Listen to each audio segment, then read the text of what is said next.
Je tiens tout d'abord à remercier M. Fetida et M.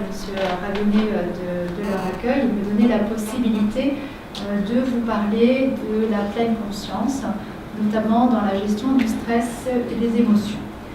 Alors pour me présenter, je suis médecin psychiatre installée en libéral et formatrice dans le domaine de tout ce qui est mindfulness, pleine conscience, dans la gestion du stress, des émotions, prévention des rechutes addictives, prévention des rechutes dépressives, les troubles alimentaires.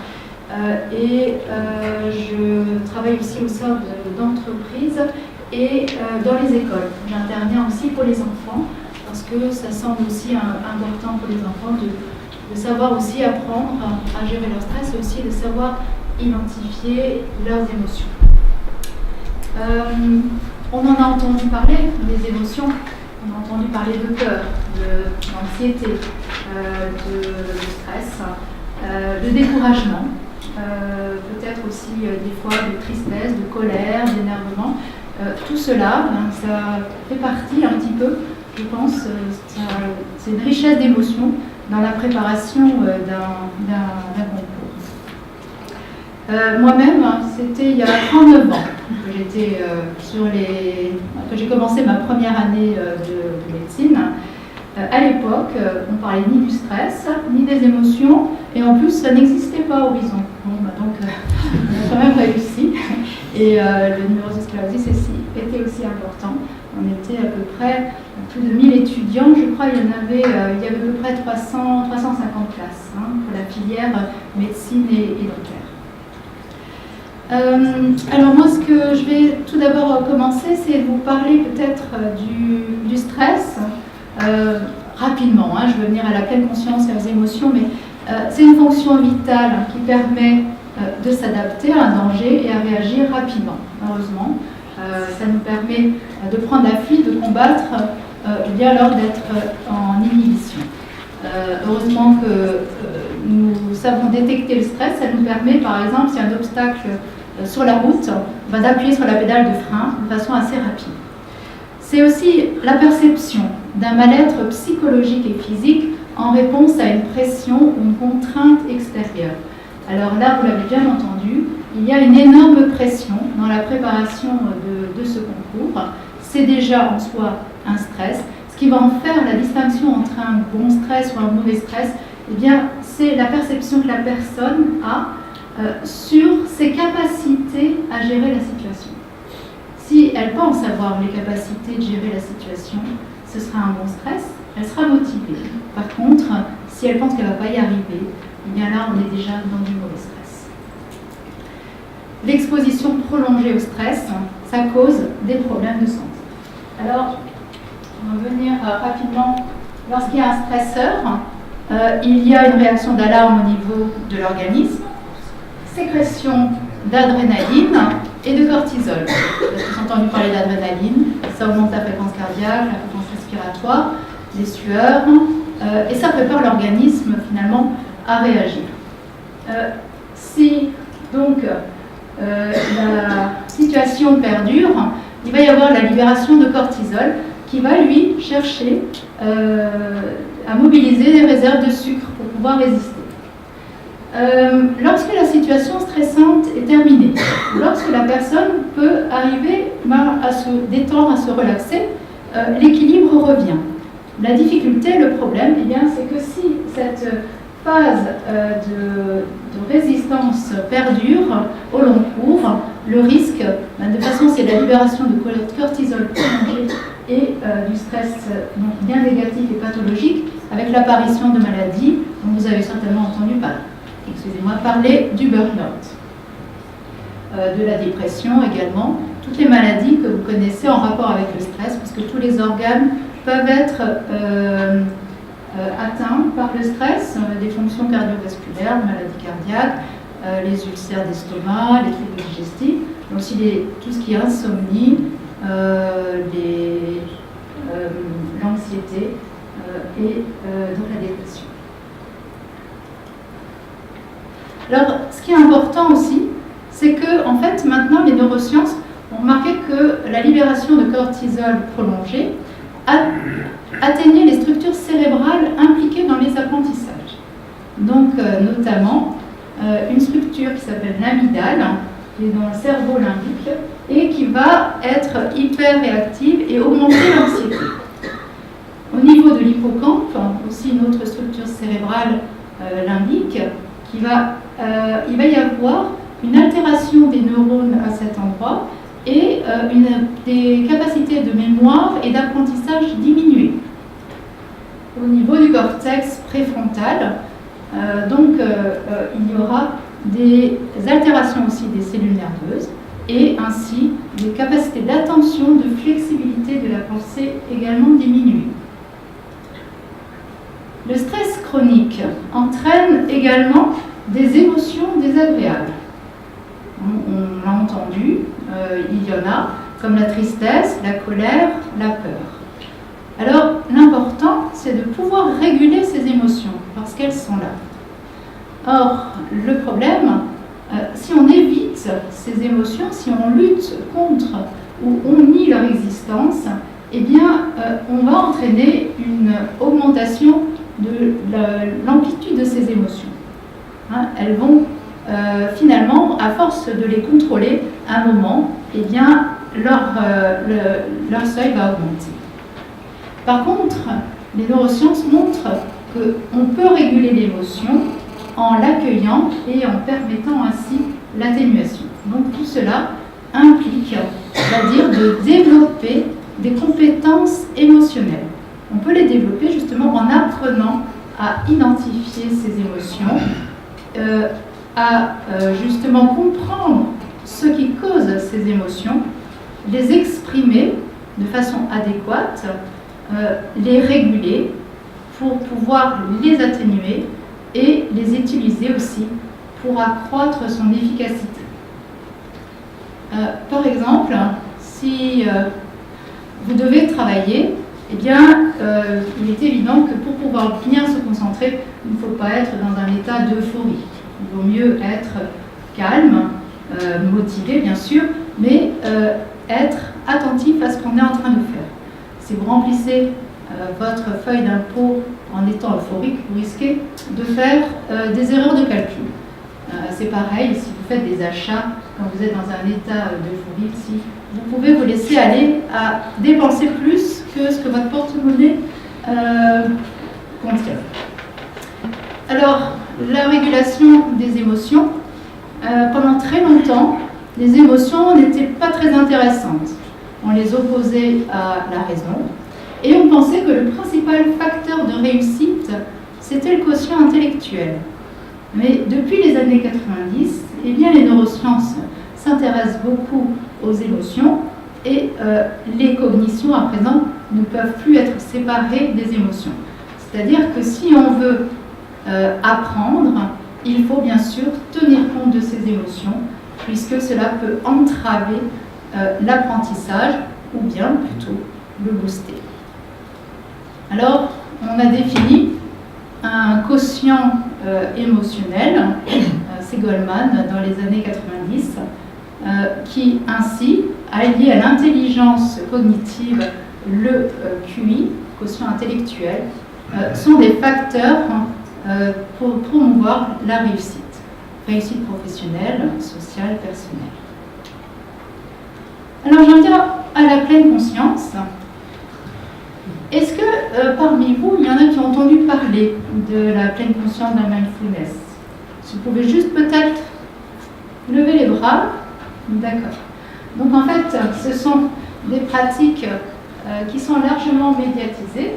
Et pour essayer un petit peu d'illustrer cela, je vous propose de regarder ce schéma. Et à votre avis, la pleine conscience, c'est quoi?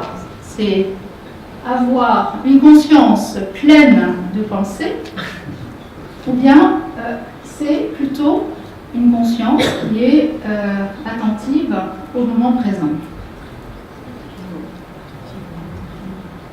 Plutôt côté gauche, droite? Droite. D'accord. Ok. Bon, c'est juste.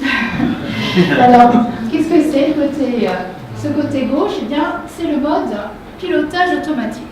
Et c'est ce qui nous arrive dans 80% de notre temps. Nous sommes en mode pilotage automatique. Donc, nous sommes en train de nous promener, par exemple, mais nous sommes ailleurs dans nos pensées. Nous avons, les révisions qui passent. Bien, j'ai entendu avant, j'avais une pause, mais quand j'avais une pause, je pensais aux autres qui travaillaient. Donc, je n'étais pas vraiment dans le moment présent. Hein. Donc, d'où beaucoup d'anxiété. Alors, souvent, quand on est préoccupé par quelque chose, c'est ça qui revient en boucle. Hein. Des pensées qui sont circulaires, souvent quelquefois négatives, ou bien dans l'anticipation, parce que on n'est jamais sûr de l'avenir, donc finalement, on est tout le temps en train de penser comment ça va se passer plus tard. Donc, de l'autre côté, nous sommes effectivement, la pleine conscience, c'est cette attention portée sur l'instant présent. Et ça a un impact important dans la mesure où on a entendu qu'il était absolument nécessaire d'avoir des pauses.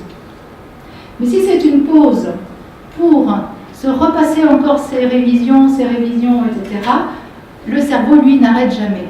Et donc, il est vraiment important d'apprendre, lorsqu'on fait une pause, à être en pause. Hein, c'est-à-dire à pouvoir lâcher prise avec ce qui vient de se passer, à pouvoir se recentrer sur ce qui se passe dans le présent. Vous êtes en famille, c'est le repas en famille, ce que dit la personne en face de vous, ce que vous faites quand vous êtes dans la nature ou quand vous faites du sport. Le sport aussi, on peut le faire en pleine conscience parce qu'on est centré sur l'activité qu'on est en train de faire. Ça déconnecte du mental et c'est absolument indispensable pour une vraiment bonne hygiène de vie. La pleine conscience est donc une qualité de la conscience qui émerge lorsqu'on porte, donc de façon intentionnelle, son attention sur l'expérience présente. Hein, sur ce qu'on voit, ce qu'on entend, ce qu'on sent, ce qu'on ressent aussi. C'est pour ça qu'on va être amené à bien identifier les émotions ressenties. Mais dans des attitudes particulières, c'est-à-dire c'est sans jugement. Notre cerveau a l'habitude de tout de suite catégoriser, hein, ah, ça c'est bien, ça c'est pas bien, c'est pas comme je voudrais. Et là, en nous mettant dans une position neutre, en pleine conscience, eh bien, on va observer nos jugements. On va prendre conscience, tiens, une pensée de jugement. C'est sans filtre, parce que la pleine conscience, c'est une ouverture de l'attention à tout ce qui est là. On ne se focalise pas que sur quelque chose qui ne va pas, ou bien que sur quelque chose qui va. On essaye d'élargir son attention à toute expérience, qu'elle soit agréable ou désagréable. Et c'est sans attente particulière. C'est-à-dire que quand on est dans le moment présent, on ne cherche pas à être dans un autre état que celui où on est. Hein, on n'a pas cet objectif de dire non, il faut que je sois relaxé, maintenant c'est le bon temps de pause. Alors je sens que je suis très agitée. Au contraire, on va identifier son agitation et plutôt que de rester dans ses pensées en train de se dire pourquoi je suis agitée, ça ne va pas, on va plutôt amener son attention dans son corps, dans ses sensations physiques, et c'est ça qui va permettre d'accueillir cette agitation et de faire en sorte qu'elle passe, parce qu'on ne lutte pas en plus contre elle. Hein, on ne met pas encore une pression supplémentaire. Alors, la méditation dans tout ça, qu'est-ce que c'est? Eh bien, c'est un entraînement mental à être dans le présent. Et dans la pratique méditative, cet entraînement mental permet d'accroître son attention. Alors, qu'est-ce qui se passe dans la méditation? Je vais vous proposer après un petit exercice, si vous voulez bien. Eh bien, vous avez une intention quand vous vous asseyez, c'est de rester présent à ce qui va se passer. Bon, ça, c'est votre intention. Ensuite, je vais vous demander, maintenant, vous allez amener votre attention, par exemple, sur la respiration. Ok, vous amenez l'attention, vous regardez comment vous respirez. Et puis, qu'est-ce que vous allez remarquer? Eh bien, paf, une pensée.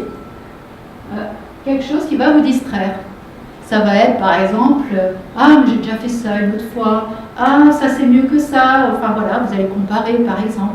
Ou bien vous allez penser « Ah, il ne faut pas que j'oublie de téléphoner à un tel. » Vous voyez, ça va être tout d'un coup, votre attention va être embarquée comme ça par une pensée ou bien un son que vous allez entendre quelque part. Vous allez à ce moment-là identifier que vous n'êtes plus en train d'observer la respiration et vous allez revenir à la respiration. Et voilà ce qui se passe dans la pratique méditative lorsqu'on entraîne son attention. Eh bien, c'est, vous voyez, se lâcher prise avec les pensées pour revenir vers la respiration et en même temps, vous stimulez votre attention, vous maintenez votre concentration et vous faites un lâcher prise sur les pensées pour revenir vous recentrer. Alors bien sûr, ça c'est important parce que ça permet, lorsqu'on veut travailler, de prendre conscience quand on est distrait par des pensées, ah oui, je ne vais pas y arriver, il y a trop de choses à faire, vous voyez, des pensées un peu parasites, de prendre conscience qu'on est en train de partir dans ces pensées, de lâcher prise et de revenir se recentrer sur son travail. Ça peut permettre aussi de maintenir son attention et sa vigilance. Alors, au niveau du cerveau, qu'est-ce qui se passe pendant cet exercice? Eh bien, vous avez ici beaucoup d'aires cérébrales qui sont stimulées lorsqu'on est en vagabondage mental, lorsqu'on est en pilotage automatique. Les pensées, elles diffusent, il y en a diverses variées, des sensations, des perceptions. Et puis, là, tout en haut, vous prenez conscience de la distraction, vous prenez conscience que vous êtes parti ailleurs. À ce moment-là, c'est le cortex singulaire antérieur qui s'active et le cortex préfrontal, c'est là où nous avons toutes les fonctions, ce qu'on appelle exécutives, qui sont pour réguler l'attention, pour maintenir la concentration, pour planifier, pour prendre des décisions, pour inhiber ces réactions, qui va se mettre à s'activer et à ce moment-là va réorienter, va maintenir la concentration donc à nouveau sur la respiration. Eh bien, dans ces différentes aires, cortex singulaire antérieur, dans le cortex préfrontal, on a effectivement une augmentation de la taille lui-même de la structure, avec une augmentation aussi des neurones. Comme quoi, lorsqu'on médite, bien sûr, quand on s'entraîne régulièrement, eh bien, on active ces aires cérébrales, et ce qui entraîne des facilités, en tout cas, pour apprendre et pour mieux mémoriser, et surtout aussi pour mieux réguler ses émotions. Parce qu'il faut savoir que le cerveau de l'adulte se développe encore jusqu'à l'âge au moins de 24-25 ans. Donc, il n'est pas complètement mature. Bien sûr, il continue à se développer tout au long de sa vie, mais en tout cas, il est mature à partir de l'âge de 24 et 25 ans. Donc, ça permet ainsi de renforcer ces régions préfrontales, en tout cas, pour mieux réguler ses émotions et pour maintenir son attention. Alors, je vous ai parlé de l'attention focalisée, cet entraînement justement à revenir se recentrer sur un objet, mais nous avons aussi dans la méditation un entraînement mental à ouvrir son attention, c'est-à-dire qu'on va prendre du recul par rapport à l'attention, on la déploie. C'est un peu comme dans un panorama, quand vous focalisez juste votre attention sur un endroit, et puis quand vous l'ouvrez, que vous ouvrez à tout le panorama. Vous avez une espèce de recul et vous prenez en compte toute la situation. Et ça permet effectivement de prendre du recul par rapport aux pensées que l'on a, aux émotions, aux sensations, et ainsi d'être à même d'avoir une plus grande perspective pour prendre des décisions. Alors, la pleine conscience, ce qu'elle n'est pas, ce n'est pas une injonction à être zen. Alors, effectivement, lorsqu'on médite régulièrement, on peut observer effectivement qu'on est moins stressé. Mais sans avoir cette intention d'être moins stressé. Je l'ai dit, on est juste là pour être présent à ce qui se passe, pour identifier ce qui se passe. On ne cherche pas à être calme, c'est pas ça du tout. On observe ce qui est. Ce n'est pas non plus une technique pour se sentir bien. Ce n'est pas non plus une fuite. Et bien souvent, on entend, c'est faire le vide dans sa tête. En fait, le vide dans la tête, ça n'existe pas vraiment. Même la nuit, vous êtes toujours en hyperactivité cérébrale, vous rêvez, et on a toujours des pensées. Ce que permet la pleine conscience, c'est d'amener son attention là où on souhaite l'amener. Si je suis distrait par des pensées, je fais le choix à ce moment-là, parce que j'en prends conscience, soit de retourner dans ces pensées, soit de me recentrer sur le moment présent. Alors, les origines de la pleine conscience, c'était dans la tradition philosophique bouddhiste, il y a à peu près 2500 ans, où la méditation était déjà un moyen thérapeutique pour faire face à la souffrance, mais aussi pour cultiver des états d'âme positifs, donc pour diminuer les sentiments, les de colère, et pour cultiver la bienveillance envers soi-même et envers les autres. C'est un Américain, dans les fin des années 70, John Kabat-Zinn, médecin, biologiste, qui a conçu un programme pour introduire ainsi une méditation laïque et qui permettait aussi de l'adapter à un programme qui permettait de réduire le stress. Donc c'est un protocole qui s'appelle MBSR, Mindfulness Based Stress Reduction, qui se forme sur 8 séances hebdomadaires et qui permet, avec des méditations, des exercices, qui permet d'être autonome à la fin de ce programme. Il a soigné de nombreux patients avec des pathologies sévères du stress et des douleurs chroniques très invalidantes. Et comme c'était un scientifique, il a fait de nombreuses études pour pouvoir valider les effets de cette pleine conscience. En France, c'est le psychiatre Christophe André qui a été largement médiatisé pour l'introduire. Et d'ailleurs, c'est lors de ces conférences à laquelle j'ai assisté qui m'a permis effectivement de m'y intéresser, parce qu'à la fois, ça permet de relier le mental et le corps. Et c'est ainsi aussi que j'ai appris à gérer les émotions. Parce qu'avant, on n'avait pas tellement d'outils, mais avec la mindfulness, en tout cas, ça a permis une autre approche, en tout cas, de permettre d'utiliser ça pour mieux gérer ses émotions. Alors, il y a eu un engouement dans la littérature scientifique, puisque depuis les années 80, il y a de multiples études qui ont été publiées. À savoir aussi qu'il y a un diplôme universitaire de méditation, médecine et neurosciences à Strasbourg, sur responsabilité du docteur Jean-Gérard Bloch. Donc c'est bien rentré dans le domaine de la médecine, de la psychologie, et que les effets prouvés par la pleine conscience, notamment dans le stress, des pathologies liées au stress, ça induit la baisse de cortisol. On a vu combien le cortisol pouvait être délétère pour les fonctions cérébrales. Ça développe l'intelligence émotionnelle. Ça permet de prévenir les rechutes dépressives. Ça réduit l'anxiété. C'est pareil pour les rechutes addictives. Ça permet d'améliorer les douleurs chroniques. Ça diminue le vieillissement cellulaire. Ça renforce l'immunité. Effectivement, quand vous êtes moins stressé, l'immunité elle est beaucoup plus développée. D'ailleurs, vous avez bien vu, ça vous est certainement arrivé d'être très stressé et à ce moment-là, d'être beaucoup plus sensible aux infections que quand on n'y est pas. Ça entraîne une neuroplasticité. Donc, comme on a vu, de nouvelles capacités d'apprentissage au niveau des fonctions cérébrales, des nouveaux réseaux de neurones. Ça améliore l'estime de soi et ça introduit également du bien-être.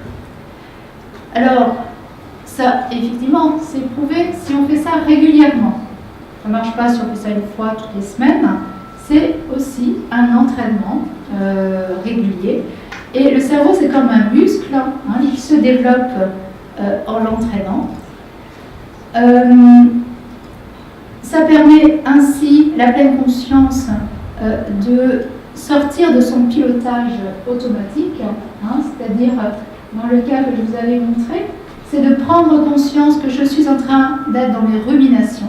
Donc, vous voyez, je fais ce pas de recul, je dis, tiens, je suis en train de penser à mes ruminations, et là, je peux ramener mon attention, la recentrer sur le moment présent, hein, sur ce que je vois, par exemple, ou bien ce que je ressens intérieurement, ma respiration, les sensations dans mon corps. Donc, ce qui est Etika RH propose pour Horizon et pour donc bien sûr les étudiants, c'est donc 2 fois 1 heure de cours concernant l'intelligence émotionnelle et la pleine conscience, c'est-à-dire que c'est pour comprendre, bien comprendre l'impact de la pleine conscience sur le stress, et aussi pour que chacun puisse identifier finalement qu'est-ce qui le stresse. Quelles sont les pensées qu'ils ont quand on est stressé, les émotions, les sensations dans le corps, et d'apprendre ainsi à mieux identifier lorsqu'on est stressé. Et puis, 30 minutes par semaine jusqu'à Noël, un entraînement à la pleine conscience, c'est-à-dire de la méditation, qu'ils pourront après faire chez eux à la maison. Alors, ce n'est pas 30 minutes de temps de méditation, c'est 10 minutes de temps de méditation. Après, il y a un débriefing pour parler de les difficultés qu'ils ont rencontrées, comment faire. Parce que apprendre ça s'apprend, la méditation. Hein. Ainsi jusqu'à Noël, et puis 30 minutes par semaine avant les examens. Voilà, donc ce que je vous disais, c'est donc les 2 fois 1 heure de cours concernant l'intelligence émotionnelle et la pleine conscience. C'est nécessaire d'être volontaire, de s'engager dans ce type de pratique.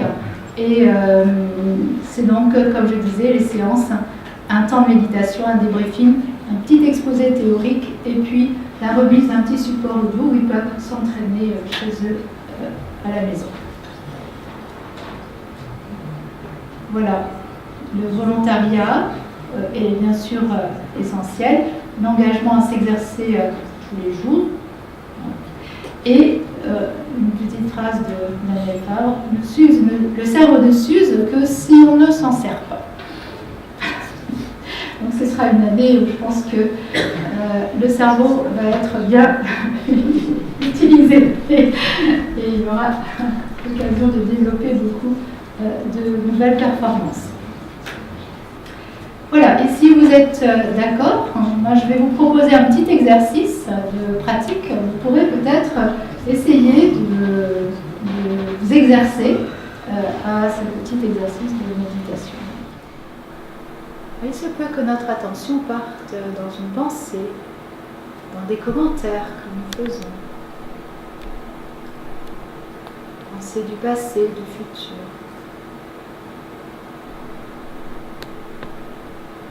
Ayons conscience de cela. C'est tout à fait normal de partir dans ces pensées et ramenons notre attention vers la respiration. Conscience peut-être aussi de l'expression de son visage.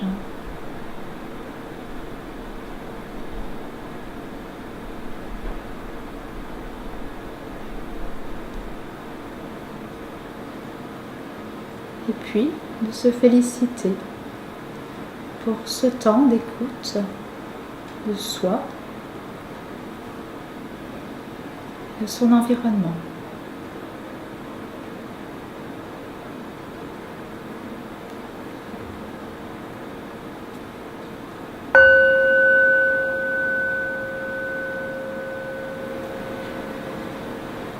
Et puis doucement de commencer à bouger tout en restant en conscience de ces sensations qui émergent lorsqu'on bouge, de s'étirer si vous le souhaitez.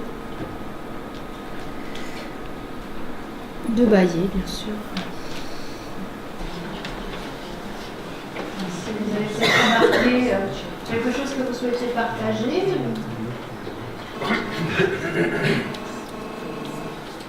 Poser des questions.